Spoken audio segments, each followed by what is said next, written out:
जय हिंद मेरे प्यारे साथियों। आज हम लोग पर्यावरण में एक महत्वपूर्ण टॉपिक पढ़ने जा रहे हैं जिसका नाम है इकोलॉजी एंड इकोसिस्टम, माने पारिस्थितिकी एवं परितंत्र। लेकिन हम लोग पहली हेडिंग डालेंगे पारिस्थितिकी। तो आप लोगों का कॉपी कलम लेकर बैठे हों तो हेडिंग बनाइएगा पारिस्थितिकी। देखिए एक ऐसा टॉपिक है जो पर्यावरण में आपके लिए सबसे ज़्यादा महत्वपूर्ण है और यहाँ से आपके परीक्षा में प्रश्न आना पूरी तरह से तय है। मैंने इससे बाहर आपकी परीक्षा में अगर आप सोचें प्रश्न आए तो ऐसा नहीं हो सकता। ठीक है, तो चलिए बिना देरी किए हमें इस टॉपिक को पढ़ना है तो तैयार भी तो करना है। अब यहाँ पे हमें जब पारिस्थितिकी की बात करते हैं तो इसे इकोलॉजी कहते हैं। यह समस्त जीवों के जो भौतिक अभौतिक जो अंतर संबंध है, माने अगर पारिस्थितिकी की हम बात करें एक लाइन हम कह सकते हैं ये जैविक और अजैविक इन दोनों के बीच का जो अंतर संबंध है इनको ही हम पारिस्थितिकी इकोलॉजी कहते हैं। अगर देखा जाए सर्वप्रथम इस शब्द का प्रयोग किसने किया तो ये प्रश्न काफ़ी महत्वपूर्ण है जो परीक्षा में पूछा जाता है। सबसे पहले लिखते चलिएगा, बढ़िया नोट्स भी आपका तैयार हो जाएगा। अर्नस्ट कौन है? अर्नस्ट हैकल। अर्नस्ट हैकल सबसे पहले उन्होंने पारिस्थितिकी शब्द का प्रयोग किया था। कब किया था? 1869 में किया था। और अगर देखा जाए तो ये इकोलॉजी शब्द जो है वो ओक्योलॉजिक शब्द से रूप में बना है। ये ग्रीक भाषा में ओक्योस माने हाउस होता था। हाँ, इन चीज़ों को हम लोग थोड़ा सा ध्यान देंगे। ये ओक्योस शब्द से मिलकर बना, जैसे अगर देखा जाए इसका मतलब हाउस या घर, इससे मिलकर बना है। लोगोस का मतलब होता है अध्ययन करना, जैसे यहाँ पे होगा ओकेश लोगस। इसका मतलब यहाँ पर होगा कि अध्ययन करना। इसका होगा क्या? अध्ययन करना, स्टडी करना, अध्ययन करना। तो इन दोनों शब्दों से मिलकर बना है। इसका मतलब है ये अर्नेस्ट हैकल जो थे कहाँ के थे? जर्मन के एक जीव वैज्ञानिक थे। कहाँ के थे? ये जर्मन के एक जीव वैज्ञानिक थे। इन्होंने अर्नेस्ट हैकल ने 1869 में सबसे पहले इकोलॉजी शब्द का प्रयोग किया। सबसे पहले क्या किया? इकोलॉजी शब्द का प्रयोग किया। इकोलॉजी शब्द का प्रयोग किया था। ठीक है, किस शब्द का प्रयोग? इकोलॉजी शब्द का प्रयोग किया था। किसने? इन्होंने किया था। अब अर्नेस्ट हैकल ने वातावरण में जीव समुदाय के जो परस्पर अध्ययन है उनको इन्होंने पारिस्थितिकी कहा था। लेकिन अब इन पारिस्थितिकी में और पारिस्थितिकी तंत्र के बारे में इन दोनों के बारे में पढ़ लेते, फिर एक साथ आगे हम लोग पढ़ेंगे। अब हम लोग देखते हैं पारिस्थितिकी तंत्र क्या है, मतलब पारिस्थितिकी तंत्र इकोसिस्टम क्या है। देखिए दोनों हम लोग को पढ़ना है। मैंने आपको पहले प्रारंभ में ही बता दिया क्योंकि हमें और आपको क्या लेना है? सिलेक्शन लेना है और हम और आप केवल सिलेक्शन के लिए ही पढ़ रहे हैं। देखिए यहाँ पर अगर हम पारिस्थितिकी तंत्र की बात करते हैं, इसकी बात करते हैं पारिस्थितिकी तंत्र, लिखते चलिएगा पारिस्थितिकीय तंत्र, इसे हम कहते हैं इकोसिस्टम। देखिए ऊपर है ना इकोसिस्टम, तो यहाँ पर हमें पढ़ना है इकोसिस्टम के बारे में। इकोसिस्टम क्या है? इसका सबसे पहला प्रयोग एजी टांसले ने किया था। किसने किया था? एजी टांसले ने किया था। इस शब्द का प्रयोग सबसे पहले लिखना चाहे तो लिख लीजिएगा, वैसे आपकी इच्छा। किसने किया था? एजी टांसले ने। एजी टांसले, एजी टांसले ने किया था। एक प्रश्न होता है कब किया था, तो जरा कोई कमेंट करके बताएगा कब किया था? बताइए।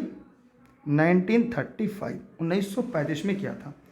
मतलब इन्होंने कहा था, एजी टांसले ने कहा था कि जो पारिस्थितिकी तंत्र में भौतिक तंत्र का एक विशेष प्रकार होता है, इसकी रचना जैविक अजैविक संगठनों से मिलकर होती है।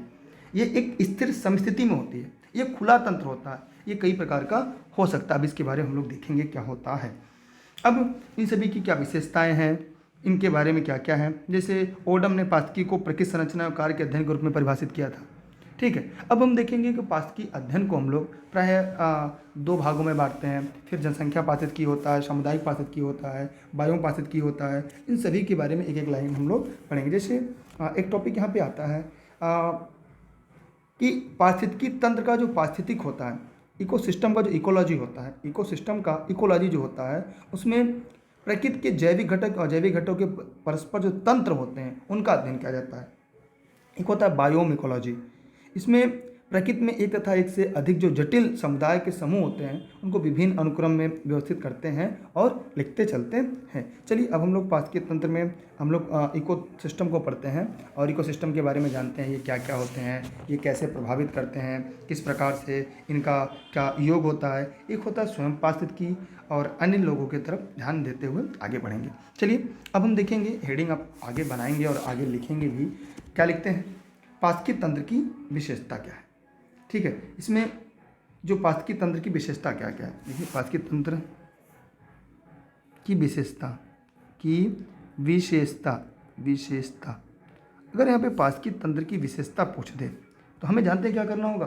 पास्की तंत्र खुला तंत्र होता है। ये क्या होता है, एक खुला तंत्र होता है, एक खुला खुला तंत्र होता है। ठीक है, इसमें पदार्थ तथा ऊर्जा का निरंतर निवेश होता है, बहिर्गमन होता रहता है, ये विभिन्न प्रकार की ऊर्जा संचालित होता है। लेकिन इसमें सबसे ज़्यादा अगर महत्वपूर्ण कोई है तो सूर्य है। सबसे ज़्यादा महत्वपूर्ण क्या है, सूर्य। सबसे ज़्यादा महत्वपूर्ण इसमें क्या है, सूर्य है, सनलाइट है, इसमें सबसे ज़्यादा महत्वपूर्ण है। पास्की तंत्र की उत्पादकता ऊर्जा की सुलभता पर निर्भर करती है। पास्की तंत्र का एक मापा के आकार भी होता है। अगर पास्की तंत्र की अगर शाखाओं की हम बात करें तो इसमें स्वयं पास्की आती है, समुदाय पास्की आती है, पास्की तंत्र पास्की आती है, जली पास्की आती है, स्थलीय पास्की आती है। लेकिन इन सभी में अगर हम देखें कि इन सभी के बारे में तो यहाँ से आपकी परीक्षा में प्रश्न नहीं आते जहाँ से वो आते हैं पास्की तंत्र के घटक से। चलिए अगली हेडिंग हम लोग बनाएंगे पास्की तंत्र के घटक। यहाँ से अगर आपके मन में कोई डाउट हो, कोई प्रश्न हो तो पूछ लीजिएगा। ये as a guest faculty group में मैं निःशुल्क आपको लीलानी विद्युकेश पर लाइव क्लासेस देता हूँ, ताकि आप लोग देश हित में, राष्ट्र हित में आप शिक्षा लेकर एक बेहतर जगह पर जाएं और अपने आप को, अब इस समाज के लिए कुछ बड़ा करें। चलिए हम आगे बढ़ते हैं अगले प्रश्न की तरफ, अगले टॉपिक की तरफ, पास्की तंत्र के संगठन, कंपोनेंट ऑफ इकोसिस्टम। आइए इसके पहले हम लोगों ने इसके बारे में थोड़ा सा पढ़ा था, आज फिर पढ़ लेते हैं। यहाँ पर हम लोग देखते हैं कि पास्की तंत्र के संगठक क्या है, कंपोनेंट ऑफ इकोसिस्टम। लिखना चाहे लिख लीजिएगा, क्योंकि आपको ये पता है कि अगर आपको सिलेक्शन लेना है तो इन तथ्यों को तो पढ़ना ही होगा, इन तथ्यों को तो समझना ही पड़ेगा ना, क्योंकि बिना तथ्य को पढ़े नहीं आगे जाएंगे ना। पास्की तंत्र के संगठन, पारिस्थितिकी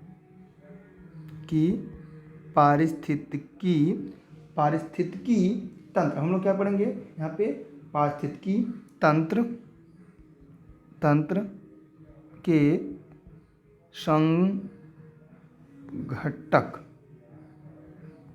आइए इनके बारे में थोड़ी सी अध्ययन करते हैं और बहुत सारी बातें जानते हैं। देखिए अगर हम पास्की तंत्र के घटक की बात करेंगे तो इन्हें हम लोग दो पार्ट में रखते हैं। पहले कितने पार्ट में रखेंगे, दो पार्ट में। पहले रखेंगे जैविक संगठन, फिर अजैविक। क्या रखेंगे, जैविक, पहले यहाँ पे रखेंगे जैविक संघटक, ठीक, फिर अजैविक, फिर आपका क्या हो जाएगा, अजैविक संघटक, अजैविक संघटक। ठीक है, जैविक और अजैविक संगठन होगा। अब हम लोग इसके आगे थोड़ा सा देखेंगे, इसके आगे थोड़ा सा पढ़ने का प्रयास करेंगे। अब यहाँ पे जैविक संगठन के अंतर्गत जीवन आता है। जैविक संगठन के अंतर्गत हम देखें तो जीवन आता है, ठीक। इसमें भी कई प्रकार के आते हैं। देखिए यहाँ पर अगर हम देखें तो जैविक संगठन के अंतर्गत भी 3 टाइप बनती है। आइए उनके बारे में भी हम लोग थोड़ा सा जान लें। पहला जो होता है उत्पादक, पहला जो होता है उत्पादक, इसका काम क्या होता है, ये अपना भोजन स्वयं बनाता है। इसमें सभी हरे पेड़ पौधे आते हैं। फिर इसमें आता है उपभोक्ता, उपभोक्ता के बाद फिर अगला अगर हम देखें यहाँ पे तो अपघटक या वियोजक आते हैं। क्या आते हैं, अपघटक, ये 3 होते हैं। लेकिन अगर उपभोक्ता की बात करें तो यहाँ पर भी उपभोक्ता भी 3 होते हैं, प्राथमिक, द्वितीयक और तृतीयक। यहाँ पे होते हैं प्राथमिक होते हैं, द्वितीयक होते हैं, द्वितीयक के अंतर्गत मांसाहारी आते हैं, द्वितीयक होते हैं और यहाँ सर्वाहारी होते हैं। सर्वाहारी करिए, गौण कह दीजिए, ठीक है, ये होते हैं। अब अगर हम अजैविक घटक की बात करें कि अजैविक संगठन क्या है, तो यहाँ पर भी आपको कई चीज़ें सीखने को मिलेगी, कई चीज़ें जानने को मिलेगी, क्योंकि आप लोग को मैंने पहले बताया अगर आप सिलेक्शन के लिए पढ़ रहे हैं तो इन चीज़ों को जानना होगा। यहाँ पे भी है, यहाँ पे अगर हम लोग देखें तो क्या क्या मिलेगा, यहाँ पर भी हमें 3, देखिए 3 चीज़ें क्या क्या मिलेंगी पढ़ने के लिए। आइए एक एक करके सबको देखते हैं।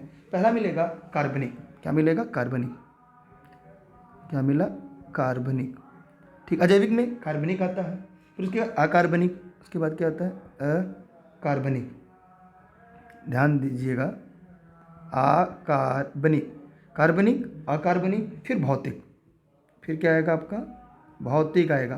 क्या आएगा? भौतिक। कार्बनिक, अकार्बनिक, भौतिक हो गया। इसके बाद इसमें अगर देखा जाए तो कार्बनिक के अंतर्गत क्या आता है? इसके अंतर्गत अगर देखा जाए तो क्या क्या चीज़ें आती हैं, ध्यान से देखिएगा। यहाँ पर आएगा जल, लवण, जल हो गया, लवण हो गया, फिर साथ ही साथ यहाँ पे गैसें आती हैं। अब इनके बारे में हम लोग पढ़ेंगे। विभिन्न प्रकार की जो गैसें आती हैं उन सभी को इसके अंतर्गत हम लोग को पढ़ना है, अध्ययन करना होता है। लेकिन अगर हम अकार्बनिक की बात करें तो अकार्बनिक में एक बड़ी लंबी लिस्ट बन जाती है। क्या क्या बनती है, आइए इसको ध्यान से देखते हैं, समझने का प्रयास करते हैं। पहले है प्रोटीन आता है। प्रोटीन, इससे पता है क्या होता है? मसल्स का निर्माण होता है। इसकी कमी से कौन सा रोग होता है? कमेंट करके जवाब दीजिएगा। ह्यूमस ना,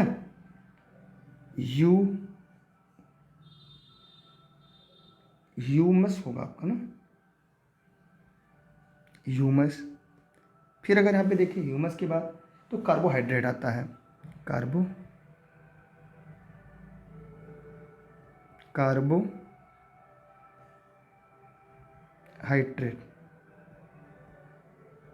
ठीक। क्या हो जाएगा आपका? एक मिनट रुकिएगा थोड़ा सा, कार्बोहाइड्रेट होता है ना, कार्बोहाइड्रेट, ठीक है। फिर यूरिया आता है, ठीक। इसके अंतर्गत और भी आते हैं। अगर भौतिक के अंतर्गत देखा जाए कि भौतिक के अंतर्गत क्या क्या आते हैं, तो सनलाइट, सूर्य का प्रकाश आता है, ठीक है। उसके बाद इसके अंतर्गत वायु आती है, ताप आता है। तो यहाँ से अब हम लोग को पढ़ना है, यहाँ से जानना है। तो एक बार इसको ध्यान से देख लीजिएगा, हो सके तो आप यहाँ पे स्क्रीनशॉट ले सकते हैं क्योंकि आप सभी के लिए है। हाँ, टेलीग्राम पे आप लोग जुड़े होंगे, दुर्गेश सर्च करके, ई-लर्निंग विद दुर्गेश पर। यहाँ पे आपको अन्य निःशुल्क चीज़ें यहाँ से प्राप्त होती रहेंगी। अब मैं एक बात थोड़ा सा मैं रिपीट करना चाहूँगा कि पारिस्थितिक तंत्र के जो संगठन होते हैं, कंपोनेंट ऑफ इकोसिस्टम, इन्हें दो भागों में बांटते हैं, जैविक संगठन और अजैविक संगठन। जैविक संगठन के अंतर्गत उत्पादक, उपभोक्ता, घटक पड़ते हैं। उत्पादक में पादप आते हैं। देखिए यहाँ पे एक लाइन हम लिखना भूल गए थे, इनमें जो होते हैं सभी पादप आते हैं। इनमें क्या होते हैं? पादप। इनके अंतर्गत क्या आते हैं? यहाँ पे अगर देखा जाए तो पादप, इनके अंतर्गत पादप आते हैं, ठीक है। इनके अंतर्गत क्या आते हैं? पादप आते हैं। उपभोक्ता के अंतर्गत प्राथमिक उपभोक्ता, द्वितीयक उपभोक्ता, तृतीयक। माने यहाँ पे प्राथमिक उपभोक्ता, द्वितीयक उपभोक्ता और तृतीयक उपभोक्ता, जिन्हें हम शाकाहारी, मांसाहारी, सर्वाहारी के नाम से जानते हैं। अब घटक माने वियोजक होते हैं, डीकम्पोजर होते हैं। ये हो गए जैविक संगठन जिनमें जीवन पाया जाता है, जिसमें क्या होता है? जान होता है। हम इसे जैविक संगठन के अंतर्गत रखते हैं। दूसरी तरफ अजैविक संगठन में कार्बनिक, अकार्बनिक, भौतिक। कार्बनिक में जल, लवण और गैसें आती हैं। अकार्बनिक में प्रोटीन, ह्यूमस, कार्बोहाइड्रेट, यूरिया आता है, ठीक है, लिपिड आदि भी आते हैं। भौतिक में सूर्य का प्रकाश, वायु, ताप आदि चीज़ें भी आती हैं, ठीक है। भौतिक कार्य में जैसे आर्द्रता भी आती है, वायुमंडलीय दाब भी आती है, हाँ, और हवा भी आता है, तापमान भी आता है। तो यहाँ पे प्राथमिक श्रेणी, द्वितीय श्रेणी, तृतीय श्रेणी, उपभोक्ता, उच्च मांसाहारी और अपघटक, ये चीज़ें हो गई। अब हम लोग इन सभी तथ्यों को अलग अलग करके पढ़ेंगे, इनकी विशेषताओं के बारे में जानेंगे। जैसे परितंत्र की विशेषता क्या होती है, आइए इसके बारे में एक बार थोड़ा सा एक लाइन हम देख लेते हैं। यहाँ पे जो परितंत्र की क्या क्या विशेषता होती है। पहला, ये खुला तंत्र होता है। इससे पदार्थ एवं ऊर्जा का निवेश, इनपुट और आउटपुट सतत रूप से होता है। मतलब ये एक दूसरे के ऊपर आश्रित हैं, बिना एक दूसरे के नहीं हो पाएंगे। माने यहाँ पे इनपुट और आउटपुट ये दोनों होता रहता है।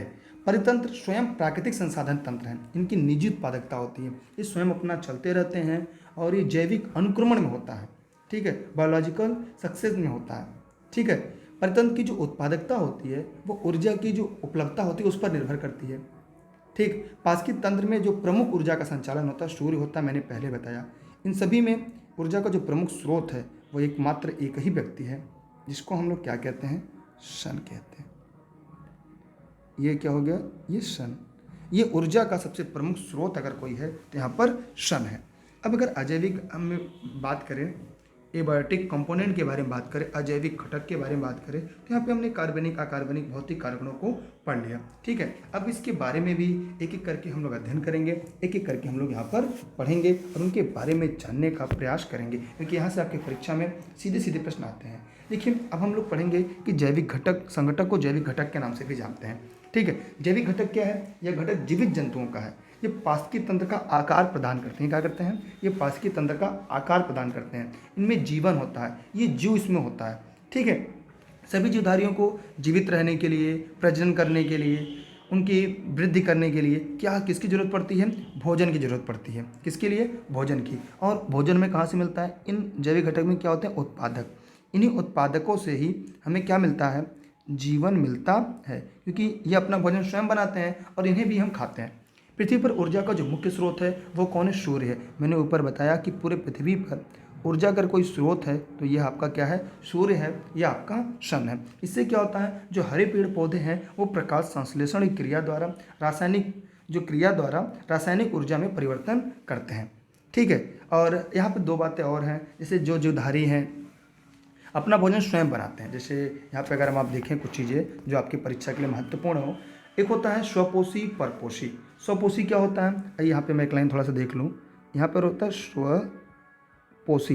आप लोग हेडिंग बना के लिख लीजिएगा, सभी लोग जो लोग लाइव देख रहे हैं वीडियो को, क्योंकि आप सभी के लिए ये है ये, और आप अभी देख रहे हो चाहे बाद में देख रहे हो। परपोषी वे जीवधारी होते हैं जो भोजन के लिए दूसरे पर आश्रित रहते हैं। अब आप एग्जाम्पल देकर बताइएगा वो कौन कौन से हैं ना? दूसरे पर निर्भर देखिए स्वपोषी वे होते हैं जो अपना भोजन स्वयं बनाते हैं। मतलब जैसे हरे पेड़ पौधे, इन्हें स्वपोषी का। जैसे ये पादप में जो होते हैं, ये पादक दो प्रकार के होंगे। यहाँ पे देखिए पादक दो प्रकार के होंगे, एक होंगे स्वपोषी, एक क्या होंगे? स्वपोषी। ये स्वपोषी जो होते हैं ये अपना भोजन स्वयं बनाते हैं। दूसरा जो होते हैं परपोषी, ये परपोषी होते हैं। ये क्या करते हैं? ये अपना जो भोजन होता है ये दूसरे पर आश्रित रहते हैं, ये हमेशा दूसरे पर निर्भर रहते हैं। तो हम लोगों ने यहाँ पे देख लिया कि पादप दो प्रकार के होते हैं, स्वपोषी जिन्हें अपना भोजन स्वयं बनाते हैं, दूसरा पादप में ही होते हैं, लेकिन ये जीव में भी होते हैं। एक बात ध्यान दीजिएगा, ये जीवों में भी होते हैं, इसलिए यहाँ पे ये थोड़ा सा गलत हो जाएगा। स्वपोषी तो पादप होते हैं, क्योंकि पादप अपना भोजन स्वयं बनाते हैं, लेकिन पादप में भी दोनों होते हैं, ये बात आप लोग जानते रहिएगा। तो स्वपोषी अपना भोजन स्वयं बनाते हैं, जैसे इसमें हरे पेड़ पौधे आते हैं, इसके अंतर्गत क्या आते हैं? सभी पादप अपना भोजन स्वयं बनाते हैं। लेकिन अगर हम परपोषी की बात करें तो ये दूसरे पर आश्रित रहते हैं। ये जो जैसे खटमल भी, ये परपोषी क्या है? ये हमेशा दूसरे पर ही आश्रित रहते हैं। ये परपोषी क्या होता है? हमेशा दूसरे पर आश्रित रहते हैं। जैविक घटक में भी 3 वर्ग में बांटा गया है, उत्पादक, उपभोक्ता और अपघटक। उत्पादक का काम क्या है? आइए इनके बारे में भी थोड़ा बहुत जान लेते हैं। आप लोग हेडिंग बना के लिखे होंगे उत्पादक। तो उत्पादक जो होता है ये हरे पेड़ पौधे, ये जो होता है आपका हरे पेड़ पौधे, जितने भी पादप जगत है, ये स्वपोषी पौधे होते हैं, इन्हीं को शामिल किया जाता है। ये सभी प्रकाश संश्लेषण क्रिया करते हैं, CO2 का अपचयन तथा जल का उपचयन करते हैं। ये CO2 का त्याग करते हैं। ये क्या करते हैं? प्रकाश संश्लेषण क्रिया में ये CO2 का उपचयन करते हैं। शायद अगर आपको लिखना हो तो लिख लीजिएगा, माने CO2 को मुक्त करते हैं किस समय? प्रकाश संश्लेषण की क्रिया के दौरान। यहाँ से एक प्रश्न आपकी परीक्षा में पूछा जा सकता है कि CO2 क्या करते हैं? अपचयन करते हैं। CO2 का अपचयन करते हैं और जल का उपचयन करते हैं। अगर हम स्थलीय पारिस्थितिकी तंत्र की बात करें तो उत्पादन प्रायः जड़युक्त पौधे होते हैं, झाड़ियाँ होती हैं, वृक्ष होते हैं, शाख होते हैं। जलीय पारिस्थितिकी तंत्र की बात करें, इसमें पादप, प्लवक होते हैं, हाँ, और ये प्लवक पौधे प्रमुख उत्पादक भी होते हैं। तो जो पर्यावरणीय स्थिति होती है उनके दशा दिशा के आधार पर इनका भोज्य पदार्थ उत्पादित करते हैं। जितना प्रति इकाई क्षेत्रफल में बड़ी झाड़ियाँ हैं या बड़े पेड़ द्वारा तैयार किया जाता है। इसमें भी अगर देखें तो जो हरे पेड़ पौधे होते हैं इन्हें प्राथमिक उत्पादक माना जाता है। इन्हें क्या माना जाता है? प्राथमिक उत्पादक माना जाता है। कौन सा उत्पादक? प्राथमिक उत्पादक। प्राथमिक उत्पादक क्या है? इन्हें जो पादप होता है, ध्यान दीजिएगा, इन्हें प्राथमिक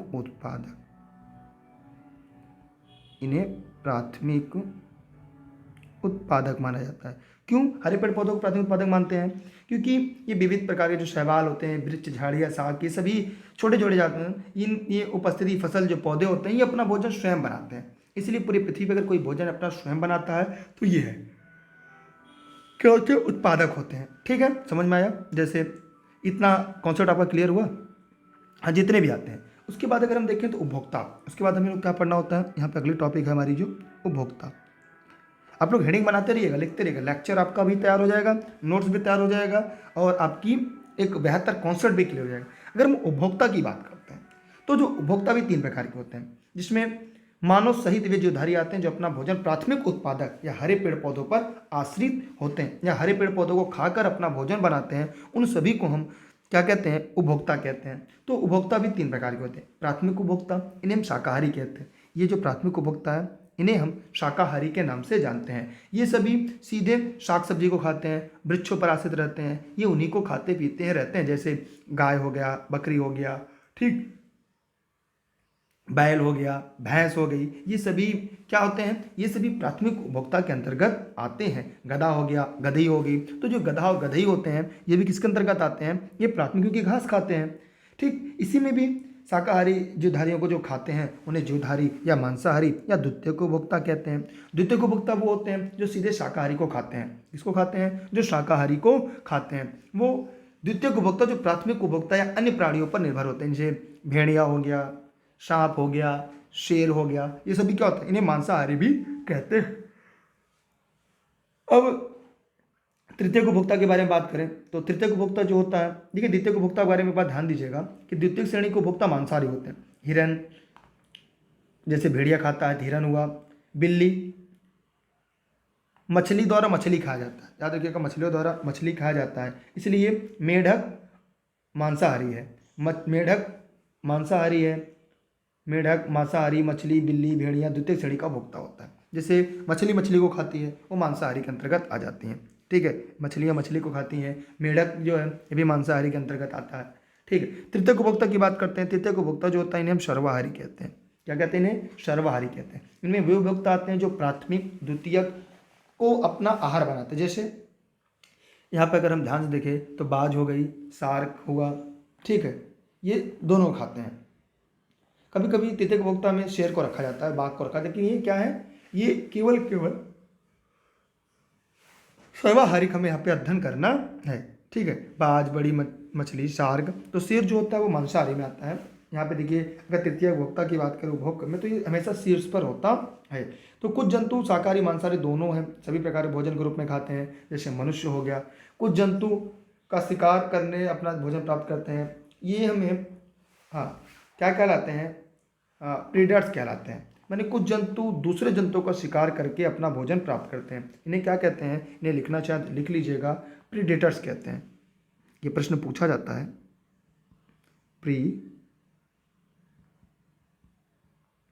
ये ऐसे जीव होते हैं जो दूसरे जीवों को शिकार करके अपना भोजन बनाते हैं। ठीक है, तो ये जो प्राथमिक द्वितीयक तृतीयक उपभोक्ता है, थोड़ा सा आप लोग यहाँ जानते रहिएगा। देखिए तृतीयक उपभोक्ता के अंतर्गत तृतीय उपभोक्ता को शेर और बाघ को रखा जाता है। बड़ी शार्क है, क्योंकि ये द्वितीयक उपभोक्ता को अपना आहार बनाते हैं। ये क्या करते हैं, द्वितीयक उपभोक्ता को अपना आहार बनाते हैं। ठीक है, लेकिन इसके अंतर्गत मनुष्य भी आता है जो सर्वाहारी के अंतर्गत आता है। अब हम लोग देखेंगे अपघटक। अब हम लोग क्या पढ़ेंगे यहाँ पे, अपघटक, जिसे हम डिकम्पोजर कहते हैं। ये देखिए अब हम लोग को क्या पढ़ना है, अपघटक पढ़ना है।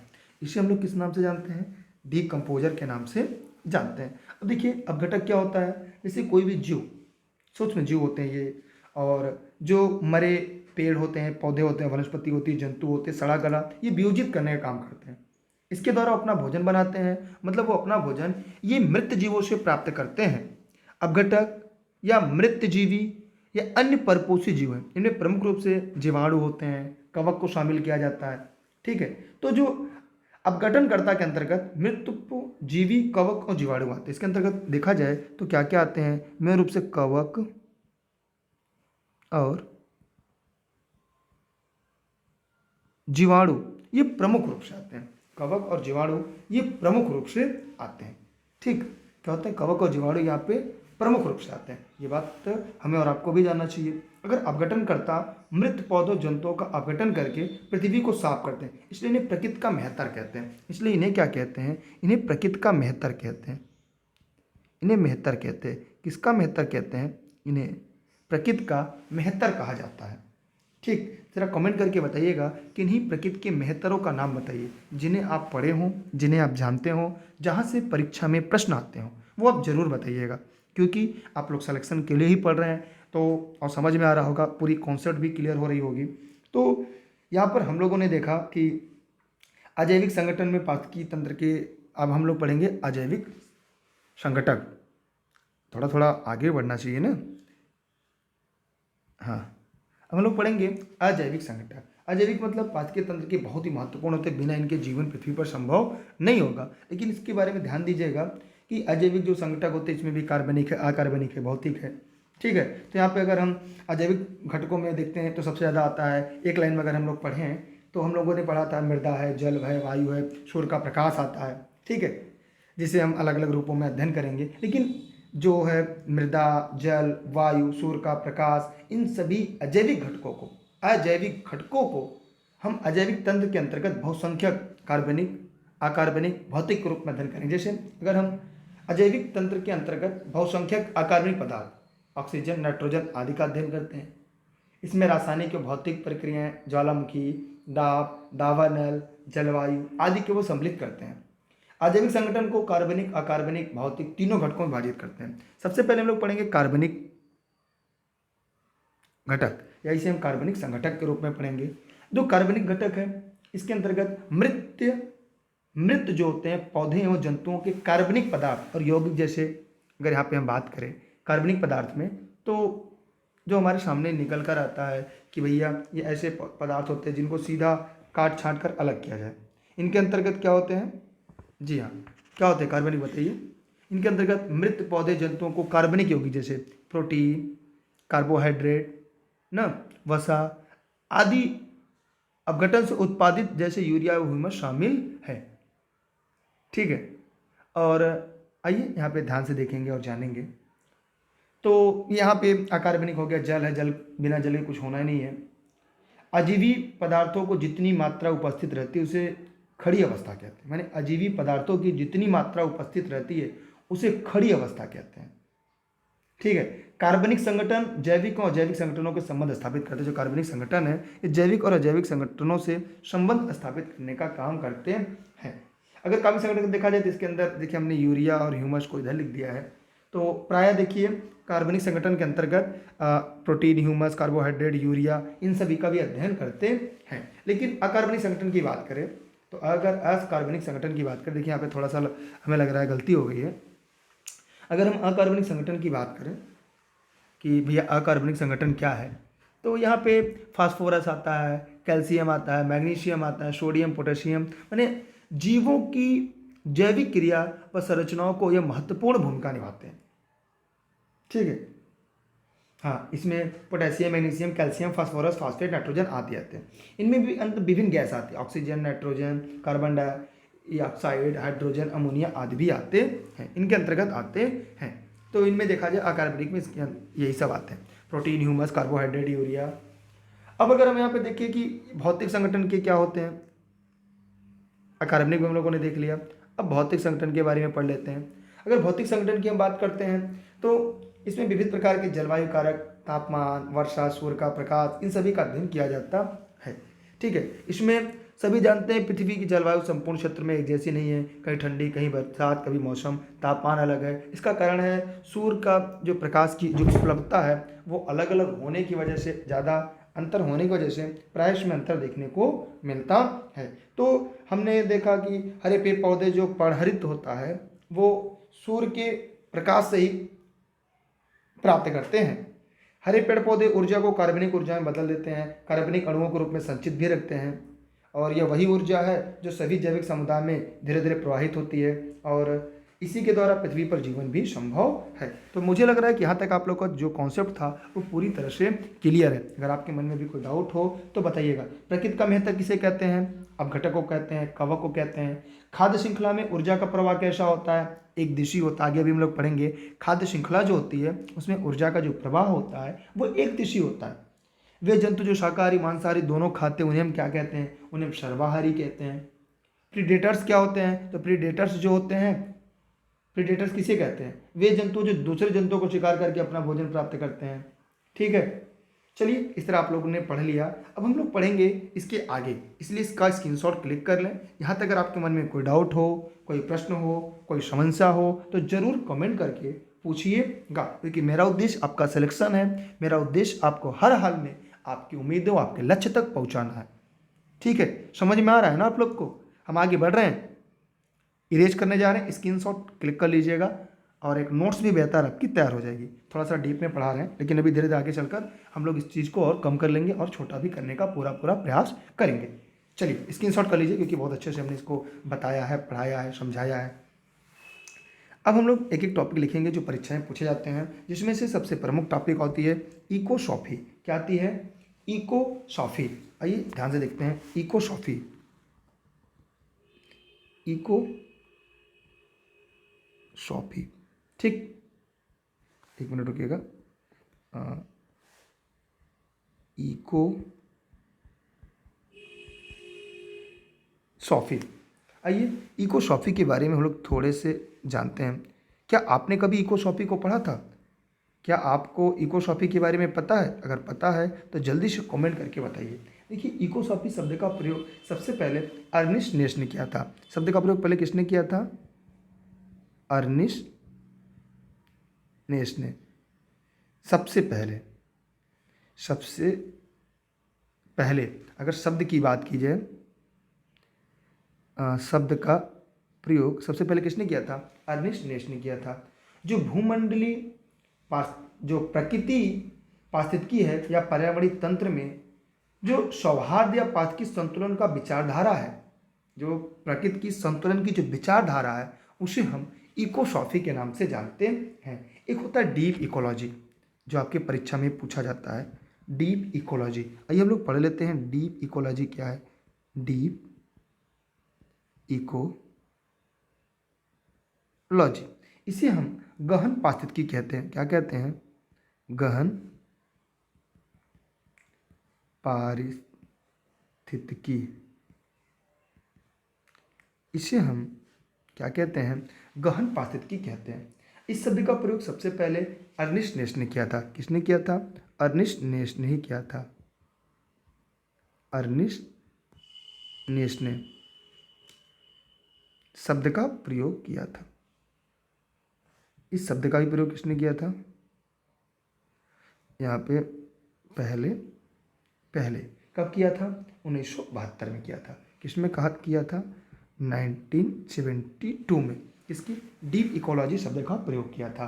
ध्यान दीजिएगा, ये डीप इकोलॉजी क्या था? ये प्रकृति पर केंद्रित विचारधारा है। इस पर मानव को प्रकृति से श्रेष्ठ नहीं मानती। मैंने यह जो विचारधारा है अर्निस्ट नेश की गहन पारिस्थितिकी, यह विचारधारा जो मनुष्य को प्रकृति से श्रेष्ठ नहीं मानती, यह मानती है प्रकृति श्रेष्ठ है, मनुष्य नहीं।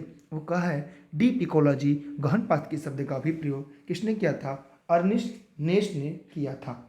ठीक है, और इसे ही यह मानव केंद्रीय विचारधारा है, यह मनुष्य को पर्यावरण से श्रेष्ठ मानती है। कौन सी? अगला पढ़ेंगे शैलो इकोलॉजी। देखिए शैलो इकोलॉजी अगर लिखना चाहे लिख लीजिएगा सभी साथी। शैलो इकोलॉजी,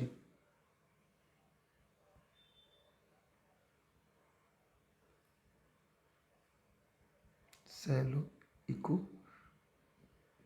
देखिए शैलो इकोलॉजी जो है ये भी क्या है? यह मानव केंद्रित है, माने ये मानव को श्रेष्ठ मानती है, ये प्रकृति को श्रेष्ठ मानती है। यहाँ पर प्रकृति श्रेष्ठ है और यहाँ पर मानव श्रेष्ठ है। यहाँ पे क्या है? मानव को श्रेष्ठ मानती है, यह मनुष्य को पर्यावरण से श्रेष्ठ मानती है। ठीक, तो यहाँ तक समझ में आ गया? यहाँ तक कोई डाउट हो, कोई समस्या हो तो कमेंट करके आप पूछ सकते हैं। हाँ, इंपॉर्टेंट पूछ सकता है। इकोसॉफी अर्निस्ट नेश ने, डीप इकोलॉजी अर्निस्ट नेश ने, दोनों अर्निस्ट नेश ने किया था।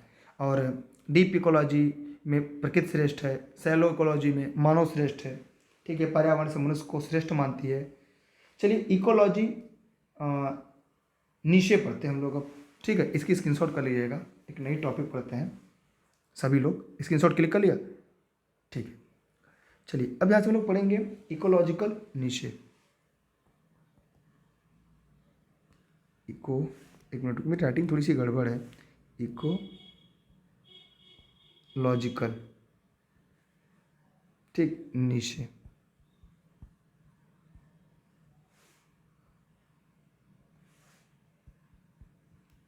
इसे कहते हैं पारिस्थितिकी कर्मता।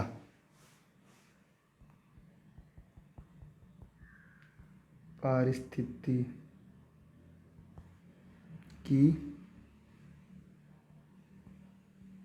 कर्मता, इसी को नीचे कहते हैं। ठीक, इसे क्या कहते हैं? नीचे के नाम से जानते हैं। ठीक,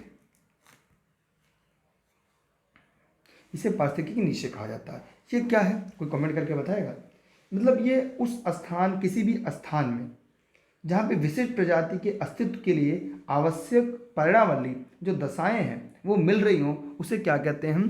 पारिस्थितिकी की कर्मता या इकोलॉजी नीचे कहते हैं। माने जैसे किसी भी प्रजाति के लिए कोई भी एक निश्चित ऐसा आवास या कोई ऐसा स्थान हो जो उसके पर्यावरणीय दशाएं मिलती रहे, सभी सुलभ हो, तब उसे हम क्या कहते हैं? उसे हम पारिस्थितिकी की कर्मता के नाम से जानते हैं। अगर इस विचारधारा को देखा जाए तो पहले कौन थे? ग्रीनेल्स थे। विचारधारा के प्रथम विचारधारा क्या थे? जो ये विचारधारा थी, विचारधारा कौन था पहला? ग्रीनेल्स थे। जी हाँ, यहाँ पर क्या होगा? ग्रीनेल्स,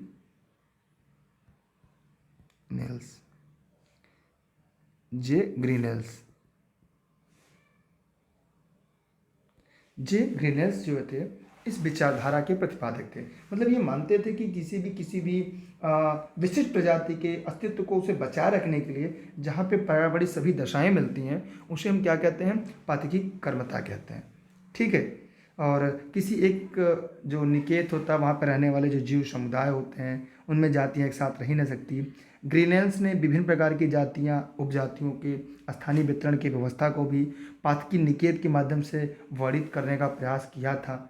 ठीक है, देखिए, एक मनुष्य के जीवन को पूर्ण रूप से धारणी करने के लिए आवश्यक न्यूनतम भूमि को पदछाप कहते हैं। जरा लिख लीजिएगा। किसी ने कल मुझे पूछा था, सर ये पदछाप क्या होता है? ये एक लाइन में पूछा जाता है, ये पदछाप क्या है?